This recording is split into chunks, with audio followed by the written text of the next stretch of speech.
Hey yo, what is up guys? Big Feds here with a guide on how to play at the highest level no matter the meta. Ever since FUT Champs was introduced, I've consistently been able to get rank 1 each year. I've played against a lot of top 200 and pro players, and last year I peaked at around 2300 SR during an FGS qualifier season. Never once really focusing on what the meta is, my main goal being on having fun and playing my style. And that is exactly what I'm here to share with you. Now the reason these tips work are because yes, while FIFA is a game, in its essence and at its core it's still football.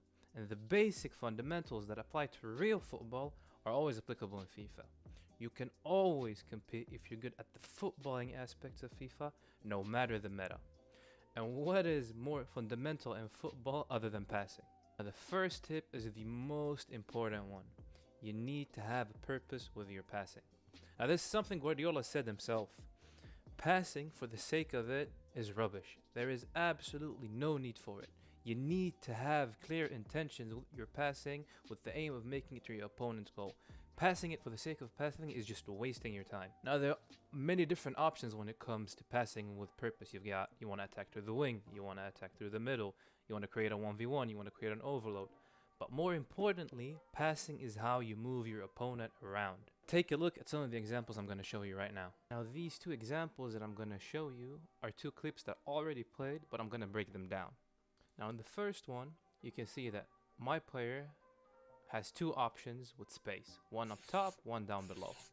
Most of our players are on the top side of the field. Passing it upwards will make our opponent believe that that's where we're going, which in turn will make him move his defender to cover that area, which opens up a passing lane between the midfielder and a striker. Right out of that, we get a good shot opportunity, but unfortunately we miss. Now take a look at the second example. Now our midfielder has two options, one upwards and one downwards. And the defender can only cover one of these options. So what do? No matter what happens, he's going to follow whoever we pass. So we take advantage of that. By passing it downwards, this forces our opponent to put pressure. Now what happens is Son becomes completely free on the other side. An easy pass back towards Di Natale and then upwards towards Son gives us a very good opportunity and eventually a goal. The second tip ties into the first one. If you pass it to a player without knowing what options that player has, that pass is more likely bad. You need to know what options your player has before you pass it to him, and that is done by scanning the field. Learning when and where you can scan the field to know what options your player has before passing it to him makes a huge difference. I'm gonna break down another example. As soon as I intercept the ball, I scan the field. What we see is that we have three options. Now when it comes to purpose with the pass and knowing options, you always want to look for the most progressive pass up the field. And the most progressive pass is downwards because we already have a direct option to go up the field. Now as soon as we pass it, we can see that our player is getting collapsed by a defender. The safest option here is backwards. As we have a second before the defender reaches our attacker, we scan our field quickly. We can see that our player is coming in with speed. So if we pass it to him, we need to take that into account. After he takes the first touch, we turn around and scan the field. Now we can see we have a safe option backwards no matter what happens. But we take it slow, see what happens, see how our opponent moves before we make a decision.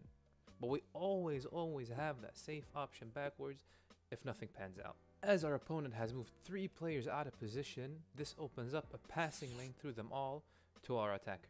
Now one of the best moments to scan the field and see what your options are is when the ball is in movement between 2 players. When the ball is going towards Messi, we see that we have 3 options before we get the ball. We have one pass downwards, we have one player making a run in the middle of the field, and we have one player making a run at the top of the field. There is absolutely no need to rush our decision making. The best thing to do here is just wait and see what our opponent does, because he can impossibly defend against 4 attackers. To force him to make a decision, to put some pressure on him, we move slowly towards his goal. Our opponent follows the most dangerous run and he defends well. But by staying in the middle of the field means we can keep on attacking. And in this situation we still have 5 different options. We have one pass downwards. We have the player that is making a run in the middle behind us. We have a player making on the run at the top of the field. And we've got two different options we could dribble into. We could dribble centrally forward, or we could dribble up top diagonally. As I take a bad touch, our opponent sees a chance and closes in. But as we know, we have a player coming up behind us. An easy tap lets him take it in his stride and keep the attack going. Before Gosens gets the ball, the immediate danger is the space up top. As the defender is coming in with pace to cover both the ball holder and eventually keep on running towards the player up top, we can take an advantage of that by turning in towards the middle of the field. By doing so, this opens up three different possibilities. We can either pass it downwards, a double pass to the winger coming down. We can dribble forwards because our opponent has to follow the player making a run. Or we can pass it to the player making a run, which is what we will do, and it'll eventually lead to a goal. In this clip, pay attention to how I'm taking an extra touch to make sure that my player is facing the right direction before I make the pass. Another common mistake I see is people trying to force a pass, not taking into consideration if that pass is possible for the player to make. What that means is the pass natural? When progressing up the field, you should always strive to make sure that every pass you make is in the direction your player is facing, even if that means that you have to take an extra touch or two and therefore lose that option entirely. It's better to lose the opportunity for a pass and starting over than risk a pass and lose the ball for no reason. And lastly, we have that you need to look for unmarked players. While obvious in theory, many people get tunnel vision when they play and force a 1-2 to a player that is marked, or look for a pass or a long ball for a player that has no chance of getting the ball. Forcing a 1-2 or looking for a pass to a player that is marked is just giving away the ball for free. Taking it slow sometimes could actually benefit you more. It could draw out your opponent, which then gives you the opportunity for a quick 1-2, as well as force a mistake. An easy tip to give yourself time to make sure that you're passing to unmarked players is trying not to sprint as much. Especially if you're playing in the middle of the field, I find it easier to get through without sprinting. Now when playing, it might be hard to focus on all of these things at the same time. So there are many different ways to incorporate this into your game. Two very easy ways is 1, triangles, and 2, wing connection. And I'm going to explain why.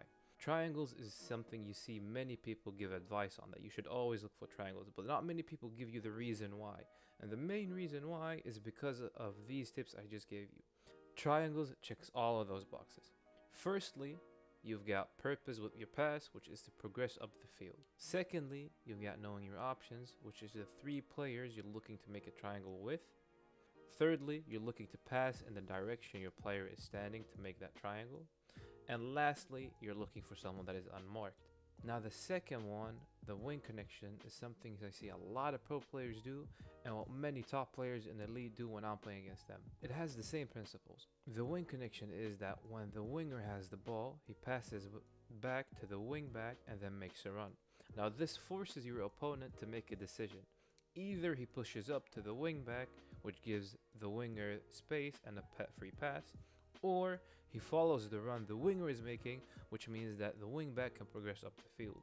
And now here, you've got all 4 boxes checked as well. You've got a purpose with your pass, which is to progress up the field either with the winger or with the wing back. You've got knowing your options, which is if he presses the wing back, you've got a pass to the winger. If he marks the winger, you've got a free progression up the field. Thirdly, you've got direction, which is when the winger passes the ball back, the wing back has the ball moving forwards. His body's facing towards his opponent's half. And fourthly, the wing back is unmarked when you pass backwards, and if you were to look for the pass to the winger, he should be unmarked as well. Now these are 2 easy ways to incorporate these stuff into your game, but the more you do it, the easier it becomes, and it becomes a habit in your play style.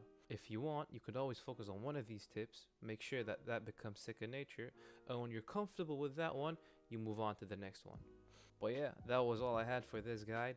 I hope you enjoyed. If you've got any questions, feel free to leave a comment. I will be putting up similar guides in the future as well. But until then, have a good day.